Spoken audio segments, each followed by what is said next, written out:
Hello friends, welcome back to my channel. Today I will start with the discussion of Ray Douglas Bradbury's famous story All Summer in a Day. All Summer in a Day মানে হলো সারা গ্রীষ্মকাল একটি দিনে। রে ব্র্যাডবেরির এই ছোট গল্প all summer in a day একটি আসলে সায়েন্স ফিকশন বা কল্পবিজ্ঞানের কাহিনী। The story is set upon on planet Venus where rain falls constantly for 7 years.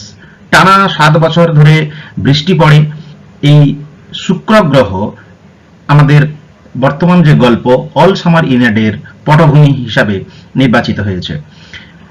ফলে এখানে যখন সারা দিন ধরে বৃষ্টি পড়ে সেখানে ছাত্রছাত্রী বা যে সমস্ত ছেলে মেয়েরা থাকে তাদের মানসিকতা কি, তারা কেমন ভাবে এই জগৎটাকে দেখে, কল্পবিজ্ঞানের আদলে তৈরি এই গল্পের মধ্য দিয়ে তাই বর্ণিত হয়েছে।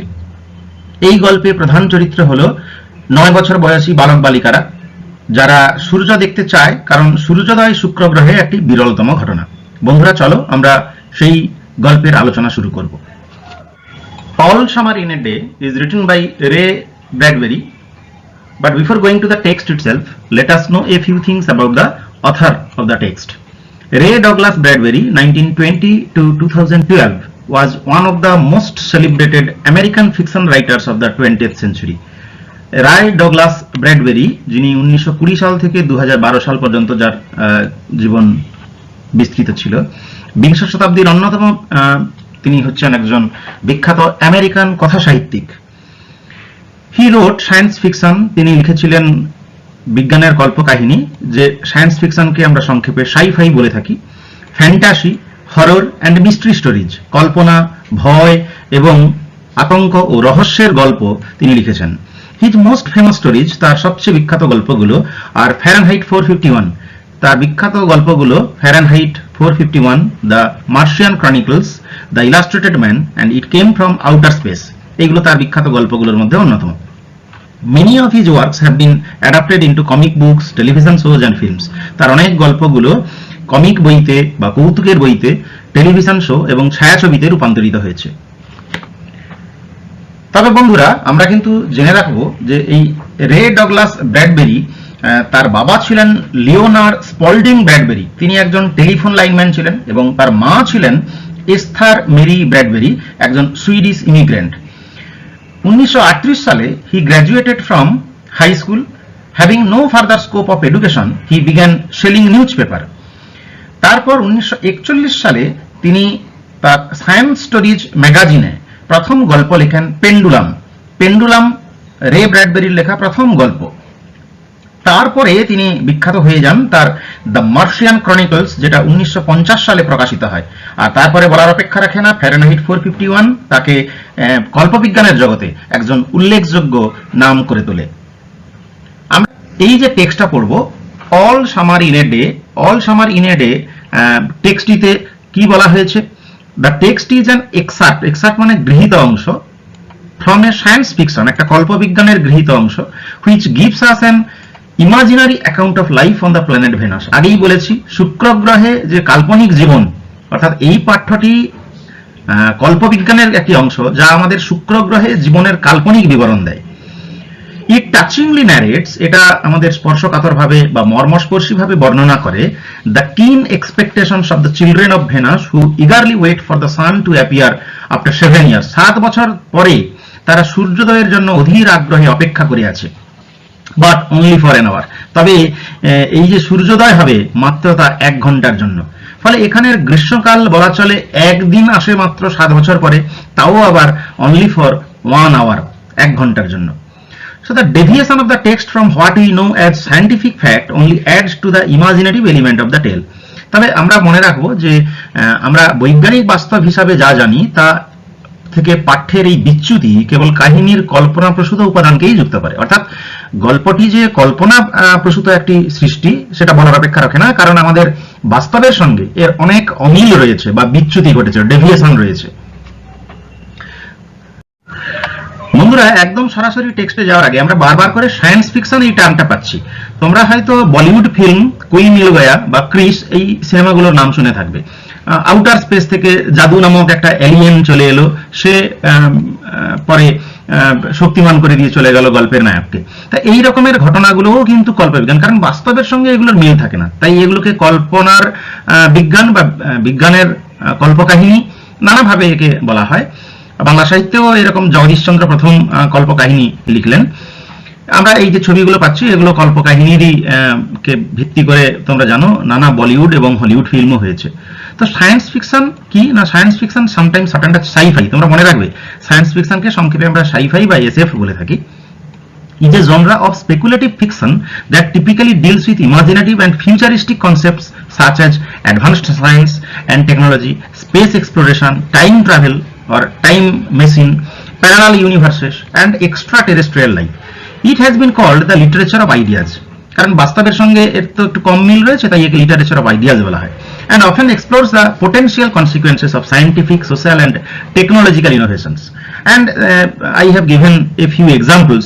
আইজাক অ্যাসিমভ আর একজন বিখ্যাত কল্পকাহিনীর লেখক, সেই অ্যাসিমভের nemesis, Brave New World, Aldous হাক্সলির লেখা ব্রেভ নিউ ওয়ার্ল্ড, এগুলো সব কল্পকাহিনীর লেখা। The Time Machine by H G. Wells আর একটি খুব দুর্দান্ত সুন্দর লেখা। আমরা রে ব্র্যাডবেরির তো ফ্যারেনহাইট 451 এর নাম আগেই পেয়েছি, জর্জ অরওয়েলের 1984, এই সমস্ত লেখাগুলো সব সায়েন্স ফিকশনের বিখ্যাত বিখ্যাত নভেল বা উদাহরণ। বন্ধুরা এবারে আমরা টেক্সট শুরু করি। ইট had been raining for 7 years, 7 বছর ধরে টানা বৃষ্টি হচ্ছে। ইট হ্যাড বিন রেইনিং, তোমরা বুঝতেই পারছো কোন টেন্সে রয়েছে, এখানে ফর শব্দটা রয়েছে, আমরা বুঝতে পারছি past perfect continuous tense, past perfect continuous টেন্সে রয়েছে। It had been raining for 7 years, 7 বছর ধরে বৃষ্টি হয়ে চলেছে। Thousands upon thousands of days filled from one end to the other with rain, এখানে হাজারের পর হাজার দিন এক প্রান্ত থেকে অন্য প্রান্ত বৃষ্টিতে ভরে গিয়েছিল। From one end to the other মানে এক প্রান্ত থেকে অন্য প্রান্ত পর্যন্ত। এখানে যে গ্রহটির কথা বলা হয়েছে সেটি হচ্ছে শুক্র গ্রহ। কিসে পরিপূর্ণ ছিল না, বৃষ্টিতে। The days were filled with the gush of water, এখানের দিনগুলো পরিপূর্ণ ছিল জলের স্রোতে বা জলের তোড়ে। গাস হচ্ছে জলের তোড় বা জলের একটা ভীষণ স্রোতকে বলা হয়। তোমরা অটাম কবিতাতে এই গাস শব্দটার রেফারেন্স কিন্তু পেয়ে থাকবে, গাস অফ উইন্ডো আমরা অনেক সময় বলে থাকি। অ্যান্ড এন্ডলেস শাওয়ার, ফলে এখানে শুধু দিনগুলো জলের তোড় এবং অবিরাম বৃষ্টি। Endless means continuous, incessant showers means rains, অবিরাম বৃষ্টিপাত আর জলের তোড়ে দিনগুলো পরিপূর্ণ থাকতো। Heavy storms cause tidal waves, এখানে প্রচন্ড ঝড় বৃষ্টি। স্টর্ম মিন্স গেল, প্রচুর ঝড়, ভারী ঝড় এখানে উপকূলীয় প্লাবন তৈরি করতো। টাইডাল ওয়েভস মানে জোয়ারের প্লাবন এনে দিত। টাইড মানে জোয়ার, মানে ভারী জলোচ্ছ্বাস তৈরি করতো। ফলে শর্ট কোশ্চেন বা এমসিকিউতে যদি আসে টাইডাল ওয়েভস কিসের কারণে তৈরি হতো না, হেভি স্টর্মসের কারণে। To come over the islands, যেটা দ্বীপগুলোতে মানে বিপুল জোয়ারের প্লাবন তৈরি করত। এ থাউজেন্ড ফরেস্টস ক্রাস্ট, হাজার হাজার বন নষ্ট হয়ে যেত। ক্রাস্ট মানে ধসে যাওয়া, বিধ্বস্ত হওয়া। আন্ডার দ্য রেন, অর্থাৎ বৃষ্টিতে হাজার হাজার বন ধ্বংস হয়ে যেত। Had grown up a thousand Times, হাজার বার আবার সেগুলো গড়ে উঠতো বা গজিয়ে উঠতো। গ্রোন আপ মানে গজিয়ে ওঠা, বেড়ে ওঠা। টু বি ক্রাস্ট এগেন, আবার ধ্বংস হওয়ার জন্য। অর্থাৎ এখানে যেহেতু প্রবল বৃষ্টিপাত হতো, ভারী বৃষ্টি বা অতিবৃষ্টির কারণে হাজার হাজার জঙ্গল গড়ে উঠতো, সেগুলো বিধ্বস্ত হতো, আবার গড়ে উঠতো। ফলে এই প্রসেসটা চলতেই ছিল শুক্র গ্রহে। আসলে শুক্র গ্রহে যে এমন ঘটনা ঘটে এটা কিন্তু বাস্তব আমরা জানি না, আসলে কল্পনার আশ্রয় নিয়ে রে ব্র্যাডবেরির এই গল্প, তাই এর নাম কল্প বিজ্ঞান। বিজ্ঞানের ছোঁয়া রয়েছে। আমরা মঙ্গল গ্রহে তোমরা জানো যে মানুষ অভিযান চালাচ্ছে, প্রাণের অস্তিত্ব স্থাপন করার একটা চেষ্টা করছে, কিন্তু এখনো আমরা এই সময়ে দাঁড়িয়ে বলতে পারি না যে শুক্র গ্রহে মানুষ বসবাস করে। কিন্তু শুক্র গ্রহের জগৎ এবং সেখানে মানুষের যে বসবাসের কাহিনী কাল্পনিকভাবেই কিন্তু রে ব্র্যাডবেরি তৈরি করেছেন। আশা করি তোমরা বুঝতে পারছো। So this was the way of life forever on planet Venus. শুক্র গ্রহে এটাই ছিল জীবন, শুক্র গ্রহে চিরকাল এরকমই জীবন ছিল। হেয়ার ওয়াজ লোকেটেড, এখানে অবস্থিত ছিল। হেয়ার ওয়াজ সিচুয়েটেড, লোকেটেড মানে অবস্থিত হওয়া। কি অবস্থিত ছিল? The school room of the children belonging to men and women who came by rockets from Earth. পৃথিবী থেকে যে সমস্ত নারী পুরুষ এসেছেন কিসে করে? রকেটে করে। তাদের ছেলে মেয়েদের জন্য এখানে স্কুল ঘর ছিল, এখানে স্কুল রুম ছিল। They set up a civilisation in this raining world, তারা এখানে সভ্যতা স্থাপন করেছিল। দে সেট আপ, স্থাপন করেছিল, ফ্রেজাল ভার্ব। সেট আপ মানে এস্টাবলিশড। এ সিভিলাইজেশন, একটা সভ্যতা তারা স্থাপন করেছিল এই বৃষ্টিময় জগতে বা রেইনিং ওয়ার্ল্ডে। রেইনিংটা প্রেজেন্ট পার্টিসিপল করে অ্যাডজেক্টিভ করা আছে। কেমন জগৎ? এই ওয়ার্ল্ডটার অ্যাডজেক্টিভ হচ্ছে রেইনিং, এটা প্রেজেন্ট পার্টিসিপল। রেডি, রেডি, প্রস্তুত, প্রস্তুত। এই কথাগুলো আসলে একটি শ্রেণীকক্ষে, বিদ্যালয়ের কক্ষে ছাত্রছাত্রীরা একে অপরকে বলছে। আসলে একটা অদ্ভুত ঘটনা ঘটতে চলেছে, যা তারা তাদের জীবনে প্রায় দেখেনি বললেই হয়। কারণ প্রথম যখন ঘটনাটা ঘটে তাদের মাত্র 2 বছর বয়স ছিল, তাদের স্মৃতিতে এখন সেই ঘটনা আসে না, সেই জন্য তারা খুব এনথুজিয়াস্টিক হয়ে রয়েছে। ফলে এই যে কথাগুলো আমরা এখন যেটা পড়তে চলেছি, এগুলো সেই ছাত্রছাত্রীদের এনথুজিয়াজমকে ইন্ডিকেট করে, তাদের উৎসাহ। প্রস্তুত, রেডি, প্রস্তুত। নাও, এক্ষুনি, মানে এখনই ঘটবে, সুন, একটু পরেই, শীঘ্রই ঘটবে। Will it happen today? Will it, আজকেই ঘটবে, আজকেই। Look, look, see for yourself, দেখো, দেখো, তোমরা নিজেরাই দেখো। The children in the school room chatter. School ঘরে শিশুরা অনর্গল বক বক করছিল। চ্যাটার মানে কিচিরমিচির করা। আসলে এই চ্যাটার মাঙ্কির ডাকও হয়। তোমরা যারা এখনো পর্যন্ত আমার ইউটিউবের ভিডিওগুলো দেখোনি, সেগুলো দেখে নিও, তাহলে প্র্যাকটিস সেটে তোমরা পেয়ে যাবে অ্যানিমালস এবং তাদের কলসগুলো। The children in the school room chattered. Chattered মানে বক বক করছিল, বকর বকর করছিল। They gossiped, they talked and press to each other, একে অপরকে ঠেলাঠেলি করছিল, লাইক সো মেনি রোজেস, অনেকগুলো গোলাপের মতো। আসলে অনেকগুলো গোলাপকে একসঙ্গে কি বলা হয়? এ থিকেট অফ রোজেস, এক গোছা গোলাপ। They peer out of the window, তারা জানলা দিয়ে উঁকি মারছিল। পিয়ার মানে peeped out of the window, জানলা দিয়ে তারা উঁকি মারছিল। To look at the hidden sun, লুক্কায়িত সূর্যকে বা লুকোনো সূর্যকে দেখার জন্য। হাইড, হিড, হিডেন, এটা হচ্ছে ভার্বের ফর্ম। তারা লুকোনো সূর্য, এটাও কিন্তু অ্যাডজেক্টিভ করা রয়েছে। এটা পাস্ট পার্টিসিপলের উদাহরণ। ভার্বের সঙ্গে আইএনজি হলে প্রেজেন্ট পার্টিসিপল অ্যাডজেক্টিভ আকারে ব্যবহৃত হলে, আর ভার্বের 3 নম্বর গঠন যখন অ্যাডজেক্টিভ আকারে ব্যবহৃত হয় তাকে বলা হয় পাস্ট পার্টিসিপল। ফলে সূর্যটা কেমন ছিল? লুকোনো সূর্য। সেই সূর্যকে দেখার জন্য তারা জানলা দিয়ে উঁকি দিচ্ছিল। ইট রেইনড, তখনও কিন্তু বৃষ্টি হয়েই চলেছে। বন্ধুরা, আমি তোমাদের আগেই বলেছি, দেখো এই টেক্সটটা কিন্তু একটা সায়েন্স ফিকশনের উদ্ধৃত অংশ। ফলে এখানে পুরো গল্পটা কিন্তু পুঙ্খানুপুঙ্খভাবে নেই। আমরা কিন্তু যে মেইন স্টোরিটা পাবো তাতে কিন্তু দেখতে পাবো যে সেন্ট্রাল ক্যারেক্টার কিন্তু একজন রয়েছে। এখানে সেই 9 বছর বয়সী মেয়ে বা ছেলেদের নামের কোনো উল্লেখ নেই। আমরা অরিজিনাল গল্পে পাই মার্গো বা মার্গট, যে কিনা 9 year old girl is the protagonist and main character of the story. এছাড়াও উইলিয়াম এবং অন্যান্য ছেলে মেয়েদের নামের একটু উল্লেখ রয়েছে। কিন্তু আমরা এখন এখানে যে গল্পটা পড়তে চলেছি এটা একটা উদ্ধৃতাংশ, excerpt of the main story. ফলে এখানে আমরা সেন্ট্রাল ক্যারেক্টারদের নাম পাচ্ছি না। তো চলো বন্ধুরা, এর পরের অংশ আমরা পড়ি। ইটস স্টপিং, ইটস স্টপিং, তারা সবাই চিৎকার করে বলছে এটা থামছে, এটা থামছে। আসলে কিটা থামছে? It's stopping means the rain is stopping. The children were all 9 years old, ছেলেমেয়েরা সবাই 9 বছর বয়সী ছিল। When the sun came out last time, যখন সূর্য শেষবার বেরিয়েছিল 7 years ago, 7 বছর আগে, they were too young, তারা খুবই ছোট ছিল। অর্থাৎ তারা এত ছোট ছিল যে তাদের স্মৃতিতে কোনো কিছু আসে না। এখন যদি তাদের 9 বছর বয়স হয়, 7 বছর আগে সূর্য বেরিয়েছিল, তখন তাদের বয়স কত ছিল? They could not recall the sun when it came out for just an hour and showed its face to the stunned world. এর কারণ তখন তাদের বয়স ছিল মাত্র 2 বছর, সেই জন্য তারা স্মরণ করতে পারে না। They could not recall, recall মানে স্মরণ করা। তোমরা জানো ফ্রেজাল ভার্বে হবে কল আপ, কল আপ মানে স্মরণ করা। Recall the sun when it came out, যখন এটা বেরিয়ে এসেছিল, ফর জাস্ট অ্যান আওয়ার, 1 ঘন্টার জন্য, অ্যান্ড শোড ইটস ফেস, এবং এর মুখ দেখিয়েছিল, টু দ্য স্টান্ড ওয়ার্ল্ড, বিস্মিত জগৎকে বা বিস্মিত পৃথিবীকে। এই স্টান্ড শব্দটাও কিন্তু পাস্ট পার্টিসিপলের উদাহরণ, অ্যাডজেক্টিভ রয়েছে এই ওয়ার্ল্ডের adjective stand. Stand means surprised, wandered, ঠিক আছে, বা অ্যাস্টোনিশড, এগুলো হবে সিনোনিম। তোমরা টেক্সট পড়ার সঙ্গে সঙ্গে সিনোনিম অ্যান্টোনিম করে কিন্তু পড়ে যাবে। শোড মানে দেখানো, শোড মানে প্রদর্শিত করা, ঠিক আছে। ডিসপ্লেড ইটস ফেস, এর মুখ দেখিয়েছিল, অর্থাৎ সূর্য যখন দেখিয়েছিল মুখ, তখন তাদের বয়স ছিল মাত্র 2 বছর, তারা খুব ছোট ছিল, সেই জন্য তারা স্মরণ করতে পারে না সূর্যটা কেমন দেখতে ছিল। অল ডে ইয়েস্টারডে, গতকাল সারাদিন ধরে, they had read in class about the sun, তারা সূর্য সম্পর্কে শ্রেণীকক্ষে পড়েছে। দে হ্যাড রেড, তারা পড়েছে। কোন টেন্সে রয়েছে? এটা পাস্ট পারফেক্ট টেন্স আছে। Had, read, read, red.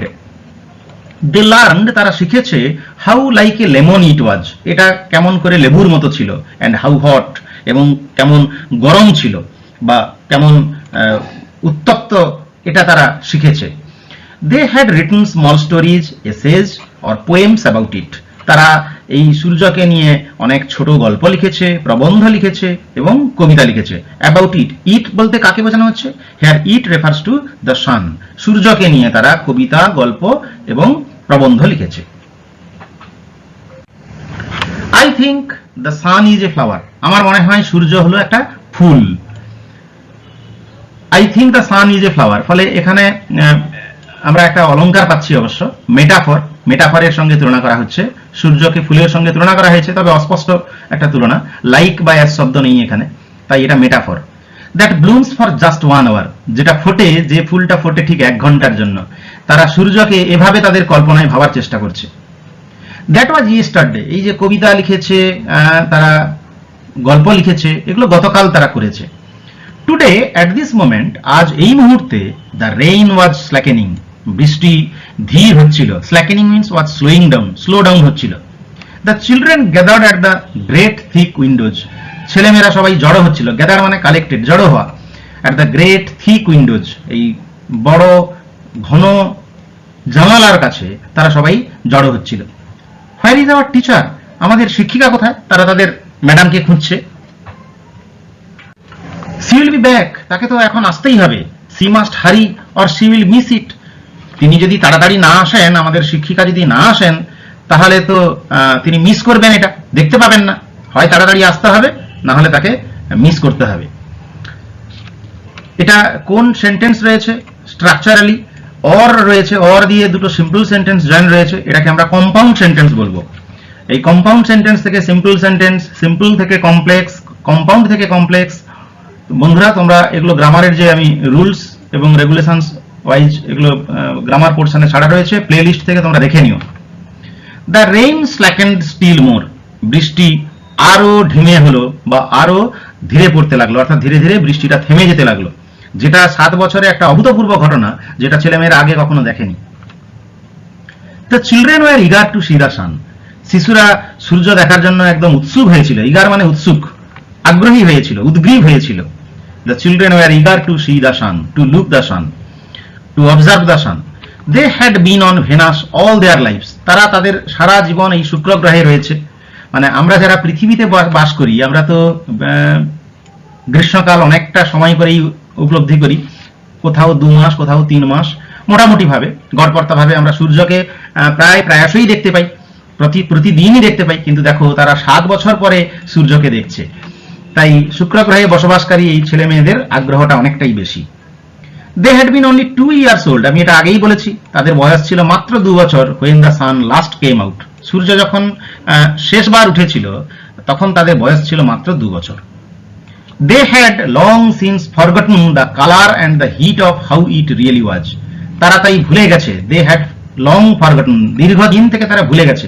Forget, forgot, forgotten, তারা সূর্যের কি ভুলে গেছে? দ্য কালার, সূর্য কি রঙের বা কেমন আকৃতির এবং কতটা গরম এই সূর্য, এটা তারা ভুলে গেছে, বা সূর্য সত্যিকারের কেমন সেটা তারা ভুলে গেছে। দে প্লেড ইন দ্য ইকোয়িং টানেলস, ভূগর্ভস্থ শহরের এই যে টানেলগুলোতে, ইকোয়িং টানেলস মানে যেখানে ধ্বনি প্রতিধ্বনি হয়, টানেলগুলোতে প্রতিধ্বনিত সুড়ঙ্গে তারা খেলাধুলা করে। Of the underground city and sang of summer and the sun, তারা গ্রীষ্মকাল এবং সূর্যকে নিয়ে গান গেয়েছে। অর্থাৎ ভূগর্ভস্থ শহরের প্রতিধ্বনিময় সুড়ঙ্গে তারা খেলাধুলা করেছে আর গ্রীষ্ম সূর্যের গান গেয়েছে। সেই সূর্য এখন আবির্ভূত হতে চলেছে, তাই তাদের উৎসাহ ছিল তুঙ্গে। বন্ধুরা, আমাদের আজকের পড়া এতটা পর্যন্ত থাকবে। নেক্সট ভিডিওতে আমি পরবর্তী অংশ নিয়ে আসছি, তাই তোমরা সবাই কিন্তু চ্যানেলটিকে সাবস্ক্রাইব করে রাখো যারা এখন চ্যানেলটা সাবস্ক্রাইব করনি।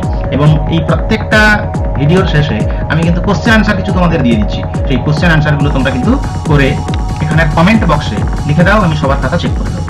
Thank you friends.